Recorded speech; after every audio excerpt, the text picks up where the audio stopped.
É isso que é amor, gente. Isso faz parte do amor. Tem uma galera aí que fica jogando conversa fora. Eu te amo, eu te amo. Para com isso.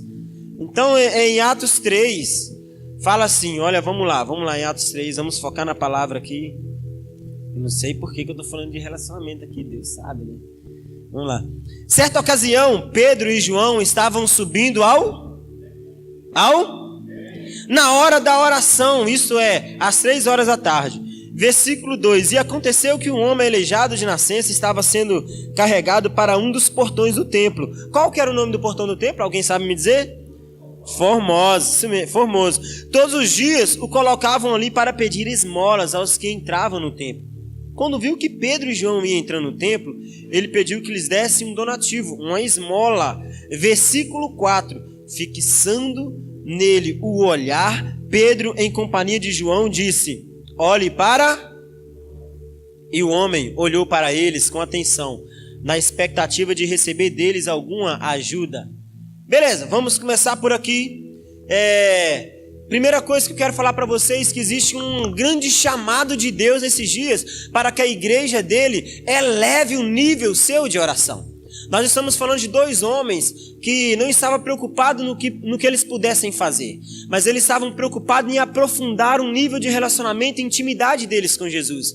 Estamos falando de homens que às 3 horas da tarde, eles estavam subindo ao templo. Em Jerusalém você não desce para o templo, você sobe ao templo, você não desce para Jerusalém, você sobe para Jerusalém. Então eles estavam elevando. Deus está chamando a sua igreja nesses dias, que é os dias do fim. Todo mundo, eu sempre brinco assim, meus amigos, Jesus está voltando, porque ele realmente está voltando. Mas antes desse grande evento, ele está chamando a igreja dele para elevar o nível de intimidade, para elevar o nível de adoração e oração. E uma das coisas importantes em elevar o nível de intimidade, oração e adoração, é que quanto mais profundo você vai em Deus, quanto mais profundo você se mergulha em Deus, mais você aprende a servir as pessoas. Jesus, a vida dele inteira foi para servir pessoas. Ele não preocupou em construir um ministério para si. A vida de Jesus era tocar pessoas improváveis, pessoas que ninguém dava nada para elas. Esse era o verdadeiro ministério de Jesus. Jesus, ele não preocupou em ficar com os bons. Ele não preocupou em estar com aqueles que se diziam ser santos. Muito pelo contrário, a palavra fala que ele veio para os doentes. A vida de Jesus se resume em uma coisa: ele era um servo. Além de filho, salvador, ele era servo. Jesus, ele me serviu e te serviu com a própria vida. Então, o nível mais profundo que você vai em Deus, ele te ensina a servir as pessoas. Eu gosto de dizer muito quando a minha esposa, a gente, quando dá aquele choque, né? Casamento tem choque de vez em quando. Aí a gente pega e fala assim: olha, mulher, que a única briga que pode haver entre nós é de quem vai servir mais o outro. A única briga que pode haver entre vocês que são irmãos é de quem vai servir mais o outro. Mas a grande verdade é que nós somos ensinados a viver como igreja sem aprender a viver como família. Sabe, eu tenho 4 irmãos. São 2 irmãs e mais 2 irmãos. Nós somos 5. E todos eles têm carro. Eu sou o único que não tenho carro ainda. Mas eu olho para eles e eu consigo me alegrar com eles. Mas por que eu consigo alegrar com eles? Porque família se alegra com a vitória dos outros. A família, ela é unânime. Eles pensam da mesma forma. E mesmo quando alguém pensa diferente, eles dão um direito e não deixam de se amar, porque é família. Então por que às vezes dentro da igreja um concorda com isso, outro concorda com aquilo, um não gosta do irmão, um fecha a cara pro irmão, um não importa se o irmão está passando fome ou não, é porque nós estamos aprendendo a viver como igreja, mas não aprendemos a viver como família. E o projeto de Deus para o homem, Jesus, ele não morreu na cruz para mim ter um ministério. Jesus, ele não morreu na cruz, ele não entregou a vida dele na cruz para mim ser um cantor, nem tão pouco para mim ser um pregador. Jesus morreu na cruz para que eu e você fôssemos família de Deus, para que nós venhamos ser família de Deus. Esse é o propósito da morte e ressurreição de Jesus. Não é para dar ministério para ninguém, nem fama para ninguém. Eu costumo dizer que esses homens, Pedro e João, quando eles estavam subindo ao templo, eles estavam indo para o lugar onde Deus chamou eles para estarem. Você precisa descobrir onde Deus te chamou para estar nesses dias. Porque mais vale se você estar posicionado no lugar que Deus te chamou para ficar, do que um monte de coisas que você pode fazer. Meus amigos, quero falar para vocês que José morreu um tanto quanto cedo, e Jesus ficou cuidando de Maria e seus irmãos. Jesus ficou cuidando dos irmãos dele, da mãe dele, durante 30 anos. Jesus não curou ninguém. Jesus ele não fez milagre nenhum durante 30 anos. O ministério de Jesus durou 3. A formação de caráter humano dele durou 30. Porque para Deus mais vale quem nós somos do que aquilo que nós fazemos. Talvez você pensa que você fazendo algo, não, que eu vou varrer a igreja e Deus vai me amar mais. Deus não vai te amar mais por causa disso, nem menos. Ele simplesmente te ama. Talvez você pense assim, que eu abandonei o pecado e eu luto contra o pecado, por isso Deus me ama, por isso que Deus faz isso para mim, porque o pecado, Deus não vai te amar porque você abandonou ele, porque é obrigação sua abandonar ele. Não, aquilo que você tem que fazer, o errado que você abre mão dele, filho, é obrigação sua abrir mão dele. Agora, as coisas que medem a soberana vontade de Deus e como que Deus se alegra em nós, é quando nós abrimos mão de coisas que nós podemos fazer. É quando você abre mão do que te é lícito. O nível de renúncia seu não é do que você não pode fazer, meus amados. É naquilo que você pode fazer. Quer um exemplo? Eu poderia estar em casa agora com a perna para cima, vendo Netflix, junto com meu filho, a minha esposa do lado, comendo pipoca. Bem, é direito meu, não é? É direito meu, não é? Mas eu prefiro abrir mão do meu direito para estar aqui servindo a igreja do Senhor no Brasil. Direito, você tem um tanto de direito, mas viver como família é quando você tem capacidade e sabedoria de abrir mão dos seus direitos. Eu tenho direito, da minha idade, de 19 anos, estar fazendo uma faculdade disso, aquilo, estar com carrões e tal, saindo igual todos os meus amigos. Era direito meu. Mas quando você abre mão, sabedoria é isso. Sabedoria não é abrir mão do que é errado. Abrir mão do que é errado é inteligência. Sabedoria é quando você tem capacidade de renunciar até aquilo que você pode por amor a Jesus. Sabe, queridos? E quando você está na rota certa daquilo que Deus te chamou para fazer, grandes coisas acontecem. Acontece cura, acontece milagre. Cura, milagre, libertação, salvação, tudo isso está disponível para a igreja. Isso nunca mudou. O mesmo Deus que abriu o mar, o mesmo Deus que fez o maná dos céus descer, é o mesmo Deus que está aqui hoje. Quem mudou fomos nós, não foi Deus. Ele permanece o mesmo e fiel. Então nós que precisamos rever a nossa rota. Deus ele permanece no mesmo lugar de onde nós deixamos. Lembra quando você se converteu? Quando você levantou as suas mãos para aceitar Jesus, aquela paixão, aquela vontade de estar lendo a Bíblia, aquela vontade de estar dedicando, ouvindo canções, adorando ao Senhor. Aí com o tempo isso foi passando, e foi passando, e foi passando, e foi passando. Jesus ficou lá no início de quando você queimava de amor por Ele. Quando se falasse com você assim, cara, o mar virou de cabeça para baixo, Jesus fez o mar virar de cabeça para baixo, você acreditava. Hoje, se falar que um irmão foi curado, você já não acredita, porque a sua fé foi esvanecendo com o tempo. Jesus permanece no mesmo lugar, queridos. Sabe o que Jesus quer fazer com a gente aqui essa noite? Nos voltar ao início. De quando nós criamos em todas as coisas que Ele falava. Você tem que crer. E Pedro e João subindo ali, rumo ao templo, ele se depara com uma situação que é encontrar um aleijado. Esse homem aleijado, ele tinha, segundo a história, ele tinha cerca de quase 41 anos de idade. Todos os dias os amigos colocavam ele à porta do templo.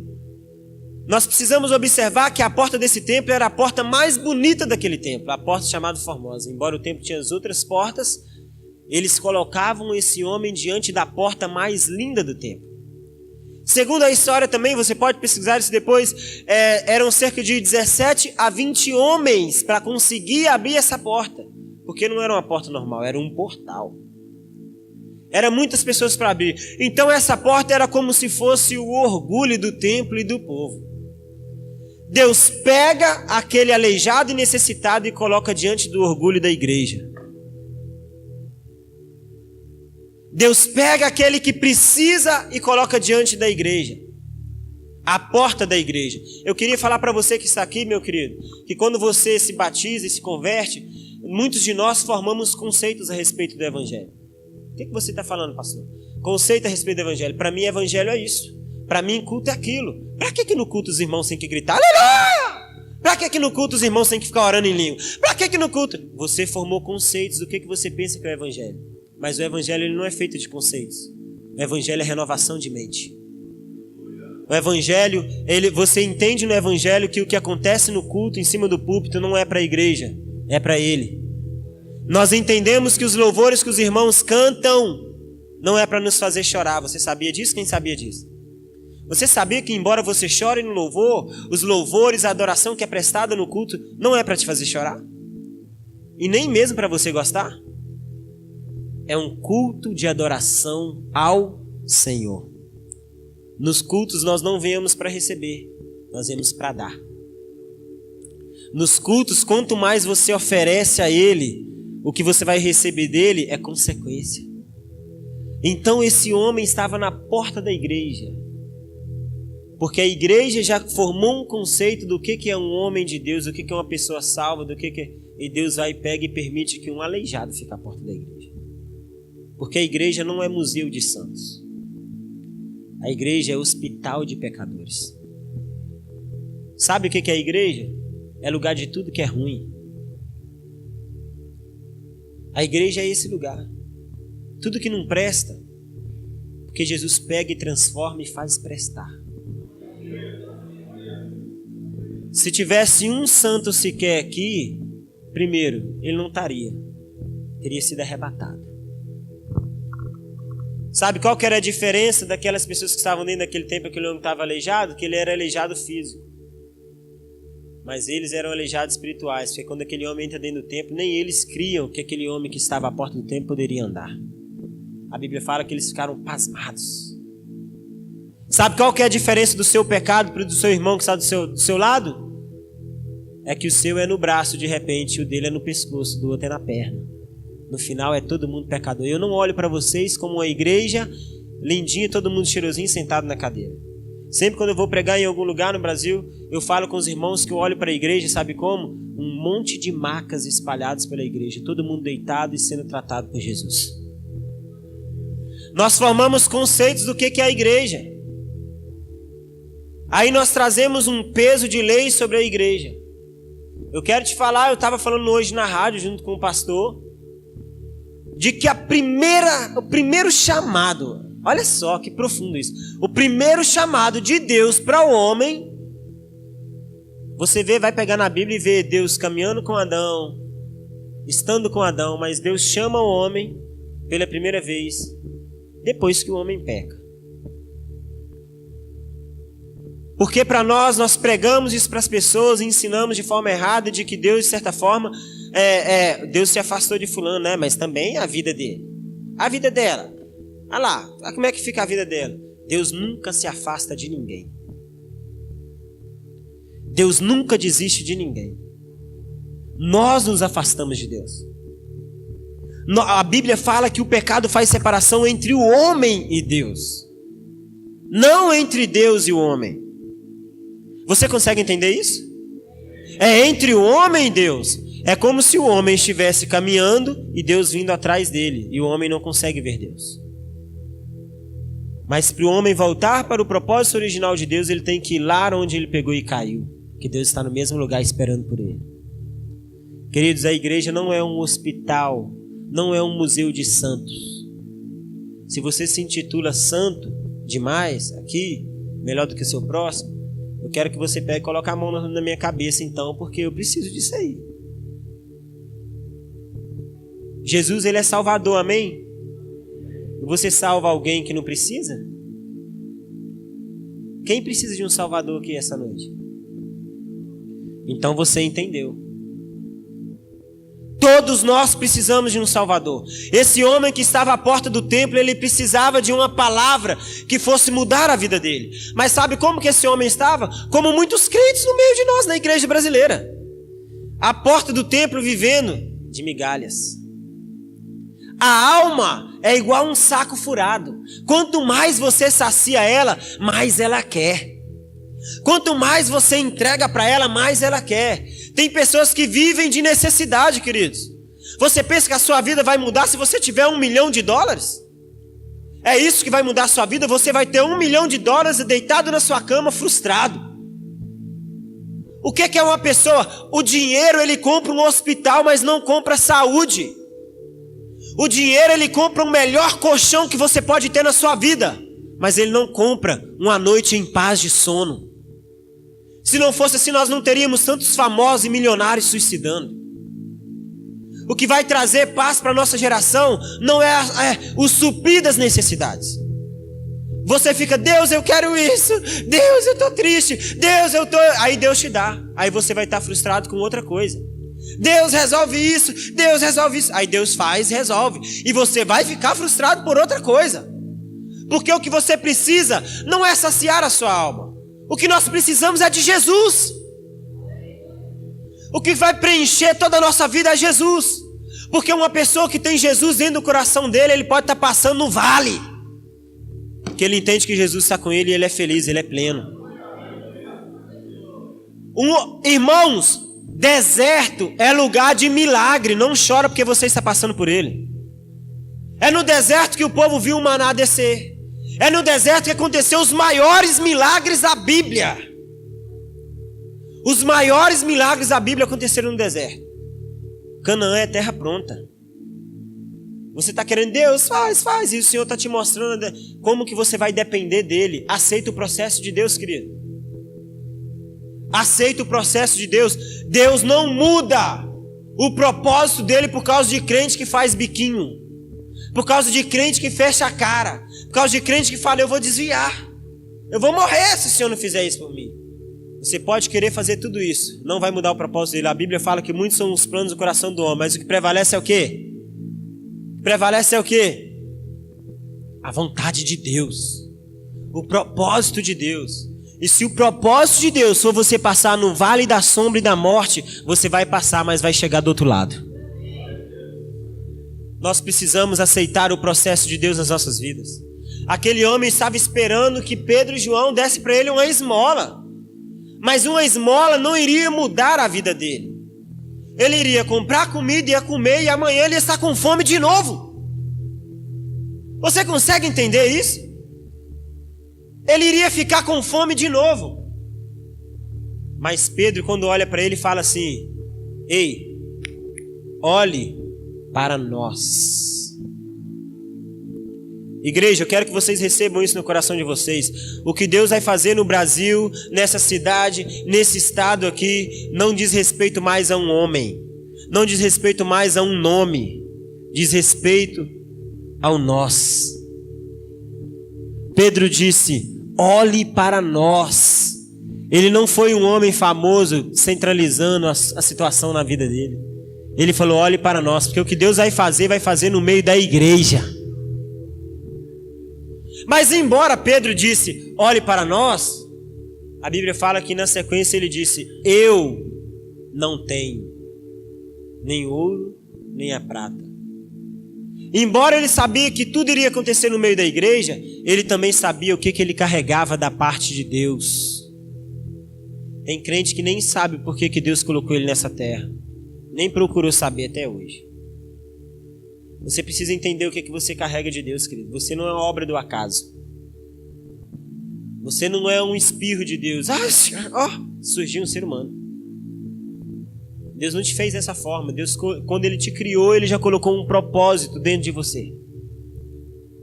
Deus, antes de fazer o homem, Ele criou todo o lugar onde Ele iria se relacionar com o homem. Antes de Deus te criar, Ele já fez todo o ambiente que você iria viver, querido. Mas o problema é que nós estamos centralizando as coisas em nós, nas nossas vontades. Porque nós olhamos para Ele como Deus, não como Pai. O pai sabe exatamente o que vai dar para o seu filho no tempo correto. Todo bom pai sabe fazer isso. Um exemplo disso que eu estava falando ontem, que o Caleb, ele tem 4 anos, vai fazer 5 anos. Mas quando o Caleb tinha 3 anos de idade, eu estava na minha, descansando, ele, pai, me dá água. Eu tinha que levantar do sofá, ir lá na geladeira e pegar água para ele. Ou então eu tinha que ficar oferecendo, bebe água, menino, brigando com ele, bebe água. Só que o Caleb já vai fazer 5 anos. Sabe o que ele faz quando ele sente sede? Ele vai até a geladeira, pega água e bebe. Ele aprendeu. Aí eu vejo muito crente que Deus já falou para ele o que ele tem que fazer. Deus já colocou no seu coração o que você tem que fazer. Você já sabe o que você tem que fazer. Aí você fica perguntando para Deus, pai, é para mim fazer isso? É para mim fazer aquilo? Igual um bebezinho imaturo. Mas Deus não nos chamou para sermos bebezinhos imaturos. Ele nos chamou para a gente ir até a geladeira e pegar água sozinho e beber. Você já sabe o que você tem que fazer. Pastor, eu recebi uma palavra de que eu vou ser muito usado na cura. E já curou quantas pessoas aí? Não, até hoje ninguém não. Mas é porque você não curou. Para quantas pessoas você orou? Ah, que eu vou ser um grande pregador da palavra. Mas aí todo grande pregador da palavra que recebe uma palavra dessa espera um microfone. Em quantos presídios você já foi? Em quantas praças você já gritou o nome de Jesus, gritou e pregou?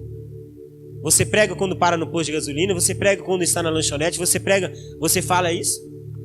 Então que grande pregador da palavra nós queremos ser? Nós precisamos praticar, porque nós já fomos chamados para fazer. Pastor, mas eu não sei pregar e tal, para que Deus me chamou então? Talvez Deus te chamou simplesmente você ser uma dona de casa, cuidar do seu lar, levar os seus filhos para o céu. Talvez Deus te chamou para isso. Porque eu acabei de falar aqui que não é o que você faz. A maior herança que Deus pode entregar na mão de um homem e de uma mulher é a sua família. Você acha que Deus vai chegar lá nos céus e falar comigo assim, parabéns, Highlander, anjos, vem. Isso, parabéns, glória a mim, porque eu preguei o evangelho? Ele vai perguntar assim, cadê o seu filho? Cadê sua esposa? Ele vai perguntar para você, cadê sua casa? E muitas vezes, você quando for pregar para essas pessoas, a sua família, na rua, onde for, o que você menos vai usar vai ser a Bíblia. Mas é as marcas da sua experiência com Jesus que elas deixou para você. O Senhor falou comigo que todo relacionamento de um crente com Jesus que não produz marca, ele esquece. Relacionamento com Jesus tem que produzir uma marca em você. E geralmente dói. E crente não gosta de sentir dor. Mas a dor, ela é um sinal de que você está vivo, amém? Imagina se você não sentisse dor nenhuma. Você iria morrer sem saber que algo de errado estava no seu corpo. A dor é uma forma em que Deus mostra pra gente, fala, ei, eu estou querendo fazer algo na sua vida. Ei, Jacó, sabe o que eu vou fazer com você? Vou ferir a sua perna. Para todas as vezes que você viver algo mais profundo, você olhar para ela e ver a sua experiência comigo. Marcas. Pedro manda aquele homem levantar. Mas Pedro não só fala, porque Deus não quer só uma geração que tem um bom discurso. Mas Pedro fala, levanta e anda e estende as mãos. Eu pergunto para você, para quem que você está estendendo as mãos nesses dias? Você está estendendo a mão ou está terminando de matar? Nós precisamos rever nosso conceito como igreja. Nós estendemos as mãos ou ficamos falando mal? Eu gosto muito de falar essa é uma piada, tá? É porque eu sou novo aí, eu tenho esse negócio ainda de piada e tal. Então, um dia eu paro com isso. Mas vou continuar feliz. Mas tem uma piada de que uma vez tinha uma reunião no inferno. Imagina uma reunião no inferno. Vamos conjecturar. Uma reunião no inferno. Aí tá os... Não sei como é que você chama isso. É Satangoso, Satanás, Dedé, demônio. Não sei como é que vocês falam aqui. Mas tava o bicho ruim lá. E ele tava lá, sentado lá no chão lá, porque ele não tem trono. Ele estava sentado no chão lá, pegando fogo. Aí a reunião era acabar com o irmão Zezinho. A reunião deles era acabar com o irmão Zezinho. Vamos acabar com o irmão Zezinho, vamos acabar com ele. E os demônios falam, nós vamos jogar ele no acidente. Não, o acidente não vai dar certo, não. Porque o crente pode repreender e não aconteceu acidente. Não, nós vamos pegar e vamos falar com aquela macumbeira lá. Não, porque o crente também pode orar e aí a macumba não vai pegar. O que nós vamos fazer então? Aí, irmão, como toda reunião tem um demônio nerd, aí o demônio nerd levanta. Ele levanta para dar a opinião dele. Ele ficou calado o tempo todo na reunião. Olha só, reunião do inferno. Aí quando ele fica calado na reunião, ele fala assim, eu quero falar. Aí o bicho ruim vai e fala assim, e aí? Fala então, o que ficou calado até agora e no final da reunião você quer falar? Eu sei como que a gente vai acabar com o irmão Zezinho. Então fala pra gente, como? Vocês não precisam matar ele. Vocês só tem que ferir. Fere ele e coloca ele no meio da igreja. E a igreja faz o resto.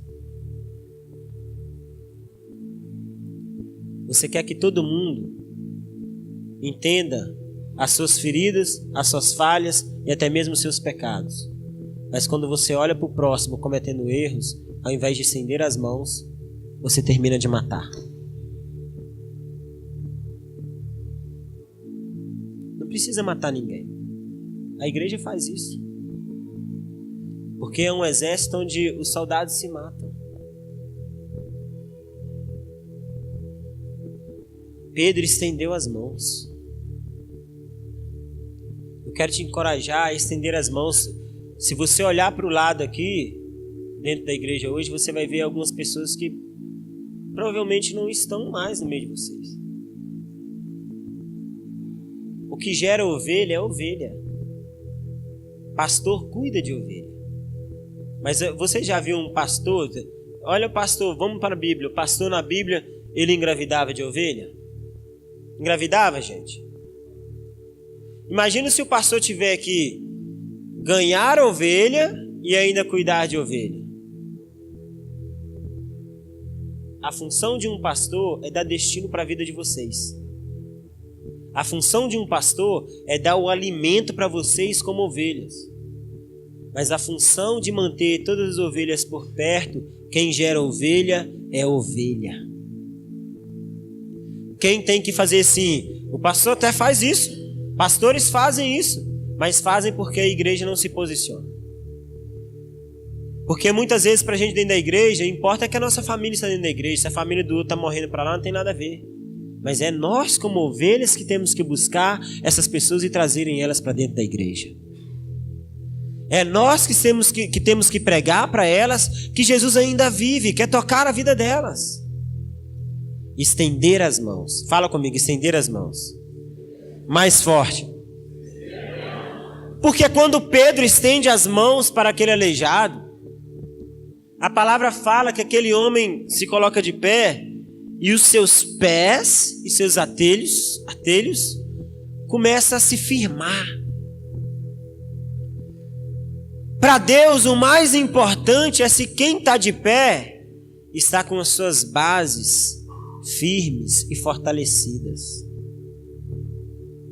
O que fortalece a sua fé no Evangelho, meu querido, é isso aqui, ó.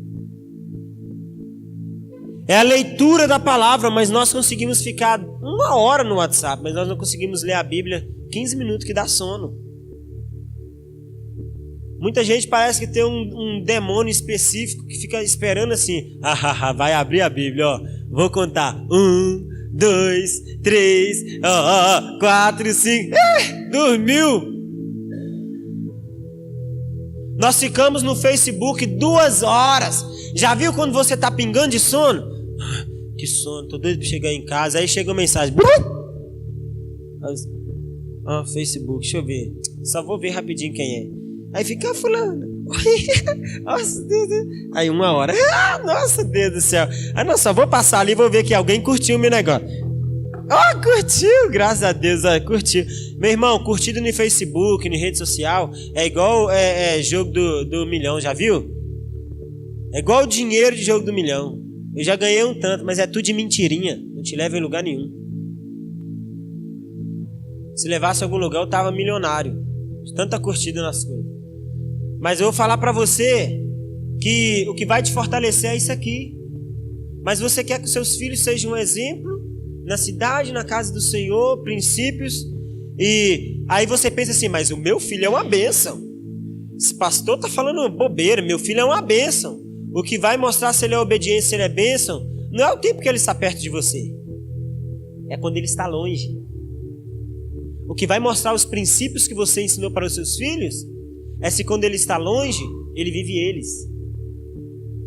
Eu tenho pastores amigos meus que o filho perto é uma bênção. É uma bênção, bênção mesmo. Só cara quando vai para outra cidade, outro estado, vira um demônio. Obediência não é quando você faz o que manda. Obediência é quando você ama o que te mandam fazer. Ah, mas meu filho é obediente, pastor. Ó, que doideira é essa que você está falando? Obediência não é quando você obedece na sua frente. É quando o pai e a mãe não estão perto. Quando os amigos oferecem droga, prostituição. Quando as menininhas é cantada. Quando os menininhos é assediado. Aí eles pegam e lembram dos princípios cristãos que eles receberam dentro de casa. Isso é obediência. Isso é educação familiar. Eu obedecer enquanto eu estou na frente dos meus pais é fácil. Tem muitos pais enganados. Será que tem algum aqui essa noite? Será que tem algum pai aqui essa noite? Como seria se os pais aqui, todos aqui, abrissem as redes sociais, todos os seus filhos, não em casa, agora? Como seria se os pais pegassem o celular agora? Me dá aí agora, deixa eu ver tudo. Será que eles iriam ver um nível de obediência nos filhos? Mas nós preferimos ser enganados. Falta disso aqui. Porque o que você não ensina para os seus filhos dentro da igreja, eles aprendem lá fora. Eu acabei de vir de uma situação de um sobrinho, baterista na igreja, educado, uma coisa, nossa, um menino apaixonado por ele. Aí o pai e a mãe estavam em um conflito lá no casamento, e a gente ajudando e tal, e aí descobre que o menino estava dentro do banheiro da escola fumando maconha. Aí eu falei, meu Deus, mas como assim? Nunca passou na nossa cabeça. Nunca imaginamos isso. É porque a obediência, ela provém do coração. Não é do que faz. Mas os pais querem tratar, sabe o quê? É, menino, você fez isso, pá! Você pode tratar a atitude, mas as saídas do coração você não conhece. Jesus, ele ficou 30 anos trabalhando o seu caráter humano e as saídas do seu coração. Ele sabia o que eram os princípios. Mas nós não lemos a Bíblia, nossos filhos não nos veem lendo a Bíblia. Nossos filhos não nos veem nem orar. Quantos pais aqui, os filhos nunca viram eles de joelhos dobrados, pastor? Agora eu vou falar duramente para vocês. Pronto. Quantos pais aqui no meio de vocês, os filhos nunca viram de joelho dobrado? Quantos no meio de nós? Vocês estão felizes ainda? Diminuiu, né? Tá vendo? Vocês estão felizes? Estão chateados comigo? Até o final vocês ficam. Quantos pais aqui nunca fizeram isso para os filhos verem? Filhos não fazem aquilo que a gente manda. Filhos não fazem aquilo que você fala. Filho faz aquilo que você faz. Tá? Sabe por que Deus nos dá filhos, pastor? Porque eu estava falando com o pastor sobre André, falando, não, pastor, muito feliz, André, como ele abraça a sua causa e tal. Porque abraçar a causa de Jesus é fácil, não é? Porque Jesus, ele é perfeito, cara. Você sabe que ele é o Salvador, ele é o príncipe da paz, amém? Amém?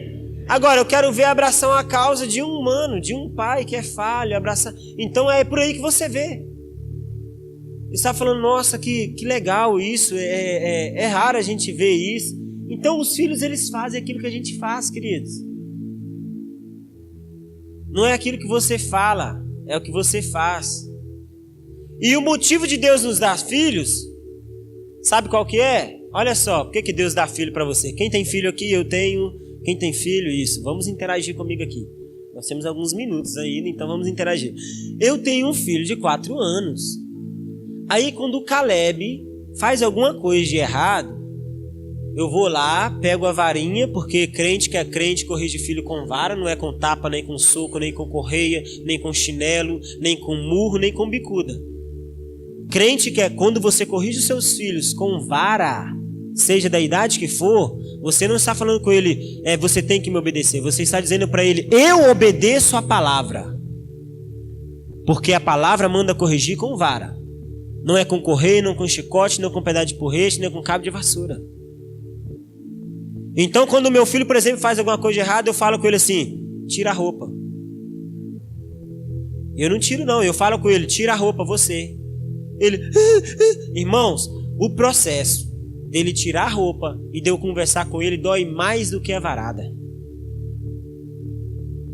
Aí quando eu corrijo ele, que eu termino de corrigir, todo pai que ama demais os filhos, que termina de corrigir os filhos, quando termina de corrigir, bate aquela depressão, né? Eu fico com sentimento de culpa. Aí Deus vem e fala comigo, olha só, agora vem cá que é eu que vou te corrigir. É sempre assim. Você corrigiu ele porque ele fez isso e isso. Agora, e quando eu falo para você não fazer isso e isso, você pega e faz? Você quer que os seus filhos te obedeçam? Eu quero saber, você é obediente a Deus? Filho, o nosso relacionamento com os nossos filhos demonstra o tipo de relacionamento que Deus quer que nós tenhamos com Ele. Filho, obedeça a Deus, porque eu sou obediente a Deus. Sabe por que você tem que me obedecer, meu filho? Porque eu sou obediente a Deus. Eu posso até errar, mas eu erro querendo acertar. Amém? As bases, quando fala dos pés, dos artelhos desse homem, nós estamos falando de base, firmamento. As bases nossas do evangelho precisam ser revistas. Senão nós vamos levantar e cair. A Bíblia foi específica. Se você ler todo o capítulo de Atos 3, você vai ver que a Bíblia foi específica. O homem não só levantou, a Bíblia falou, e os seus pés e artelhos foram se firmando. Porque aquele que está de pé, sem ter base e firmamento, ele cai. Aleluia! E aí, o que acontece? O homem é curado, ele se levanta, ele fica muito feliz e corre para dentro do templo. O que é igual Caixa Econômica, né? O que antes era um sonho virou uma realidade. Ele entrou dentro do templo. Que ele encontrava amigos que levavam ele até a porta do templo, mas isso não ajudava ele a entrar. Talvez tem pessoas aqui que tem amigos que levam eles até um certo nível, mas não consegue colocar eles dentro do propósito de Deus. Ei, queridos, sabe o que é não viver o propósito de Deus? É ficar dando voltinha no deserto. Enquanto você não se submete a viver o propósito de Deus na sua vida, pastor, o que é o propósito de Deus? Pergunta para ele. Isso se ele já não tiver falado no seu coração, o que é para você ser ou fazer? Mas nós corremos de sofrimento. Por exemplo, o pastor vai em dezembro, junto com o André, em uma equipe para o Haiti. Eu sou um dos obreiros do Clamor pelas Nações, da Escola do Clamor. Eu trabalho na Escola do Clamor, na Conferência do Clamor. Então eu trabalho lá e nós temos projetos no Haiti. E no Haiti 2 crianças morreram. Se eu não me engano, mês passado, uma coisa assim, 2 crianças morreram. E elas morreram, embora eles davam comida, o pessoal do projeto. Elas morreram desnutridas por causa de fome. Elas morreram de fome, entenderam isso?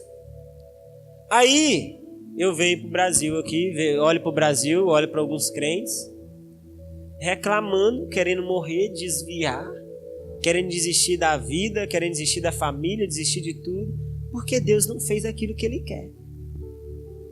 Ou porque está sofrendo, ou porque está passando mal. Eu estou doente, Deus não me ama mais. Você quer me convencer de que Deus te ama mais do que ama essas crianças que morreram de fome? Aceita o processo de Deus na sua vida, querido. Porque esse homem, quando ele aceitou esse processo, quando ele recebeu essa palavra profética, porque o que você precisa não é de alguém que sustenta o seu ego, que te dê dinheiro, que te dê esmolas. Você precisa de uma palavra profética da parte de Deus. Você precisa de uma palavra que vai mudar a sua vida. E geralmente essas palavras doem. Geralmente a gente fica, não, porque eu sou assim, eu falo mesmo, a minha personalidade é essa. Aí Deus vai e pega um profeta, e quando você encontra com um profeta, duas coisas acontecem. Ou você vive para sempre, ou você morre para sempre. Encontrar com um profeta é um divisor de águas na sua vida. Ou você morre ou você vai viver, irmão. Vai depender do seu posicionamento. Esse homem aleijado se depara com esses dois. E ele recebe essa palavra. E ele anda. E ele corre para dentro do lugar que ele nunca pôde entrar.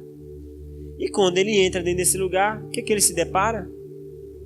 Com um tanto de gente simplesmente lá dentro, que estava duvidando de que ele era aquele homem que estava à porta do templo. Meus amigos, tem gente que está dentro da igreja e não acredita mais em milagre. Tem gente que está dentro da igreja e não acredita mais no sobrenatural de Deus. Vem na igreja, virou uma rotina. Não, eu vou na igreja. Aí vem, não tem The Walking Dead? Não tem aquele filme The Walking Dead? Jovem que gosta disso. Já viu? The Walking Dead é um filme de zumbis. Ele perde o sentido de tudo, ele simplesmente levanta e sai andando por aí. Tem crente que é igual zumbi. Levanta de manhã, não sabe agradecer a Deus nem para deitar, nem para levantar. Sai andando por aí, vai, hoje é dia de culto. Vai e senta na cadeira. O culto, os irmãos adoram, agora eu vou para casa. Domingo tem culto de novo. Aí vai para... Virou rotina. Até vem na igreja. O significado de mediocridade não é o que todo mundo pensa aí, me xingou, fulano de tal me xingou. Mediocridade é quando você se submete a viver na média. Pessoas medianas. Que isso? Explica melhor isso, pastor. É pessoas que para ele esse nível aqui assim tá bom. Mas Deus não chamou para viver esse nível aqui assim não.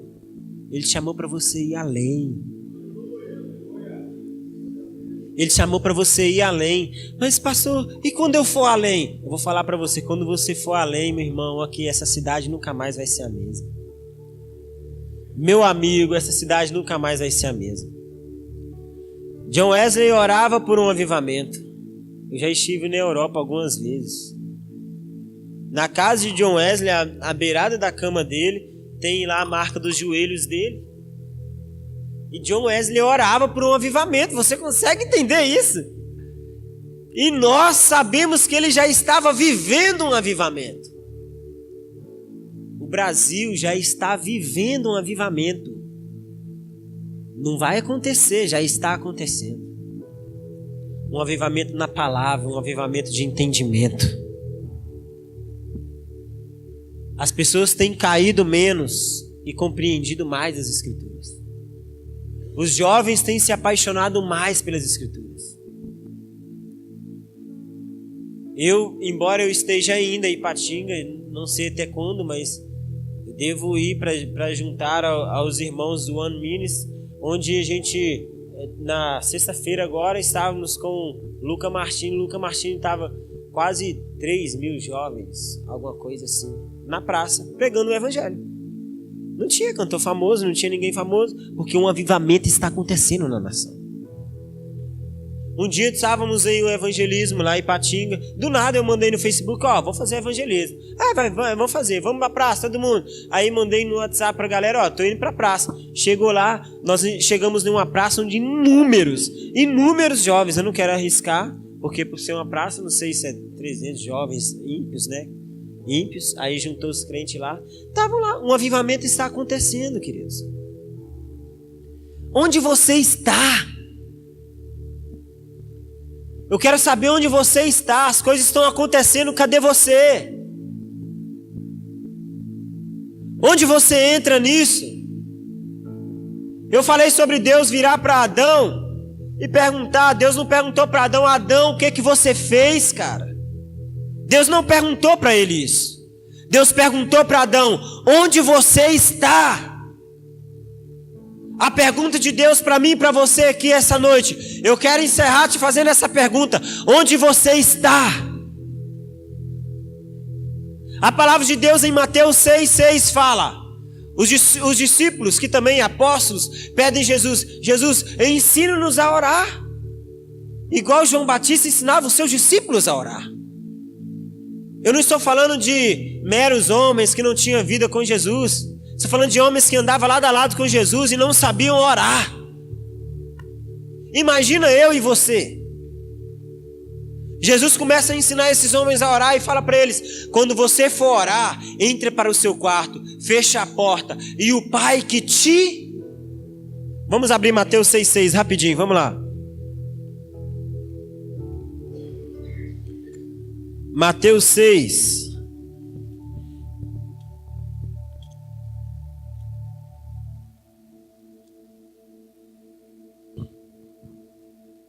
É assim que eu quero encerrar com vocês, porque o nosso ponto de vista sobre o que Deus pensa a nosso respeito está errado, irmãos. Mateus 6,6. Tu, porém, quando orares, vai para teu quarto, e após ter fechado a porta, orarás ao Pai que está em secreto, e o teu Pai que te... Vamos lá, 1, 2, 3, hein? Que te... Mas você está indo orar. Por que não fala o Pai que te ouve, mas é o Pai que te vê? Porque para Deus é mais importante se você está no lugar que Ele te chamou para estar, do que aquilo que você vai falar. Onde está você? Nós não sabemos nem orar, nós entramos para dentro do quarto ficando blá, blá, blá, blá, blá, Deus, isso, aquilo, aquilo, Deus, Deus, Deus, Deus, Deus, Deus, Deus. Aí na hora que Deus está disposto a falar algo ao nosso coração, nós simplesmente deixamos Ele lá e saímos. É o Pai que te vê. Quando fala sobre o Pai que te vê, fala de constância. Mais importante do que a velocidade é a constância. Deus está chamando a nossa geração para sermos constantes diante dEle. Não sermos levados por ventos de doutrina, qualquer coisinha desanimar. Uma geração que, além de ser constante, firmada na fé, vai ajudar outros a se firmarem. Os seus lábios, eles foram feitos para saírem palavras de bênção. Não para ser dado à mentira. Não para ser dado ao engano, ao pessimismo. Tem gente que você senta perto dela só sabe falar de coisa ruim. Ah, que o Brasil está em crise. Ah, que isso está ruim. Ah, que isso aqui. Você andou nu esse ano. Você passou fome. Você está aqui com saúde. Onde está essa crise? Nós nem sabemos o que é crise. A crise, ela não é nada ruim. Depende para quem. A crise, ela seleciona quem é e quem não é. Mas você está falando isso, eu perdi meu emprego, mas você era o melhor funcionário da sua empresa? Porque os melhores não são mandados embora. Ah, mas a crise seleciona quem é quem. A crise só é ruim para quem não é proativo. A crise só é ruim para quem não sabe se desenvolver. Eu tenho amigos que eram siderúrgicos. A crise veio, eles pegaram, são tão proativos que eles abriram empresas e estão fluindo bem nas empresas deles. Porque a crise mostra quem é quem. Para de reclamar da vida, arregaça a manga e vamos embora para o trabalho.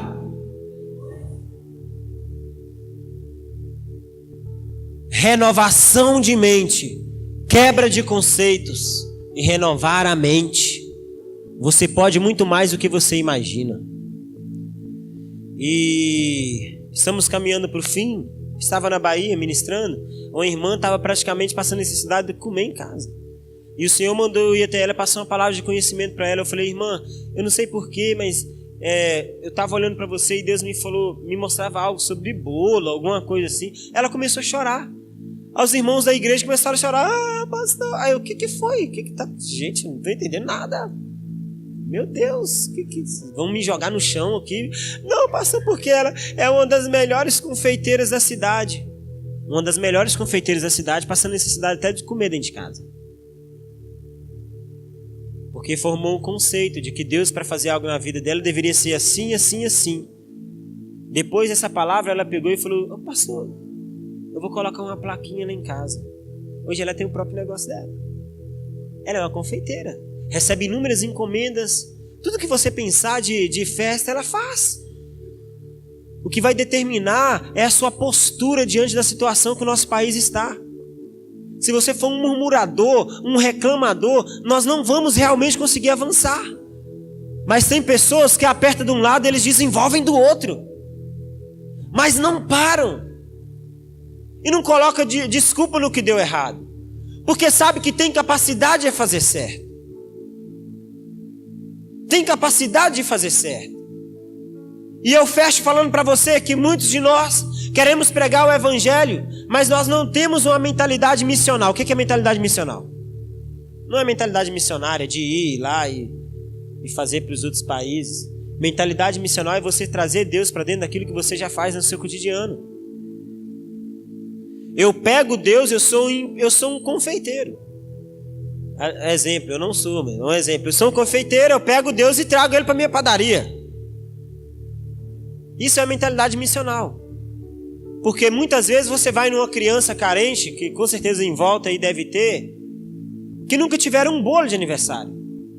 Você sabia que até os 24 anos de idade eu nunca tive um bolo? Eu vim de uma família muito pobre. Hoje eu não sou pobre mais, só não tenho dinheiro, mas eu não sou pobre. Mas até os 24 anos eu não tive um bolo de aniversário. A Lili, que é minha esposa, que pegou e um dia eu cheguei em casa, parabéns, eu chorei muito, porque eu não tive. E em volta da minha casa tinha um tanto de crente que queria pregar, porque Jesus está voltando, e o Senhor é aquilo. Talvez se eles tivessem feito um bolo de aniversário para mim, eu falava, cara, Deus existe, eu vi Ele nessas pessoas. Você quer pregar o evangelho, use o que você já faz no seu cotidiano para você pregar o evangelho. Talvez você pegando, estou dando exemplo de bolo aqui porque eu gosto de bolo. Talvez você pegando um bolo e dando para uma criança carente, você ganha toda a família. Nós queremos ficar pregando religião para os outros. Religião constrói muro. O evangelho de Jesus constrói ponte. Queria que vocês se colocassem de pé. Vocês estão felizes ainda? Ai, Jesus pegou vocês hoje, hein? Isso é legal. É bom quando Jesus vem, pá. Ei, opa, precisa acordar de alguma forma. Conseguiram entender alguma coisa? Aleluia! Então eu já posso encerrar. Pastor, vem cá, faça favor, pastorzão. Nós vamos orar juntos, eu quero cantar. E ele vai fazer do jeito dele. Aí, tá vendo, pastor? Certinho aqui, ó. Certinho, ó. Consegui! É o horário.